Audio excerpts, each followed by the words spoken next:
Hello everyone, પડી ગઈ છે સવાર। આજે તો કાવ્યા થોડીક મોડી ઉઠી હતી એટલે મને નાસ્તો બનાવવાની બહુ જ મજા આવી। મેં નાસ્તો કરી પણ લીધો તો પણ તે ઉઠી નહોતી અને મેં નાસ્તો કરી લીધો, બધાને નાસ્તો આપી દીધો, થોડું ઘણું કામ પતી ગયું અને આખો દિવસ વયો ગયો। નોકરીએથી આવી ગઈ અને સાંજે થોડીક નવરાશ હતી એટલે અમે છાશ બનાવી લીધી અને માખણ ઉતારીને ઘી બનાવવા રાખી દીધું હતું અને બંને છોકરીઓ એના બા પાસે બેસી ગઈ। થોડી ઘણી રસોઈ ચૂલે બનાવવાની હતી એટલે ચૂલે થોડું કામ કરી લીધું અને એની બા સાથે બેઠા બેઠા મસ્ત મજાની વાતો કરે છે કે બા અમે તમારી હેલ્પ કરીએ।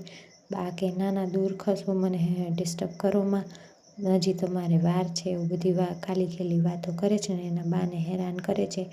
આવીને આવી રીતે અમારી રાત પડી ગઈ ને સાંજની રસોઈ પણ થઈ ગઈ। પછી અમે બધા એકસાથે બેસીને જમી લીધું અને કાવ્યા રોજની જેમ તેને તો બા સાથે રહેવું બહુ ગમે એટલે એ તો એના બાને મૂકે જ નહીં ને એક લાકડું સંભાવતી હતી કે લ્યો બા હું તમને મદદ કરું અને એમ કરીને અમે બધું કામકાજ પતાવ્યું। પછી થોડો ઘણો ટાઈમ વીત્યો, કામકાજ પતાવ્યું અને ત્યાં એના પપ્પા આવી ગયા। એને કે મને ભજીયા ખાવાનું મન થઈ ગયું એટલે પહોંચી ગયા ભજીયા ખાવા માટે।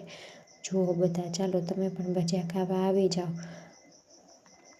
આખો દિવસના થાક પછી રોજ આવી રીતે ક્યાંક બહાર જવાનું મળે તો કેવી મજા પડી જાય। મને પણ એવી રીતે બહુ જ મજા પડી ગઈ અને એકદમ મજાનો દિવસ રહ્યો। તમારો દિવસ કેવો રહ્યો કમેન્ટ કરીને જણાવજો। ઓકે, ગુડ નાઇટ બધાને, જય શ્રી કૃષ્ણ।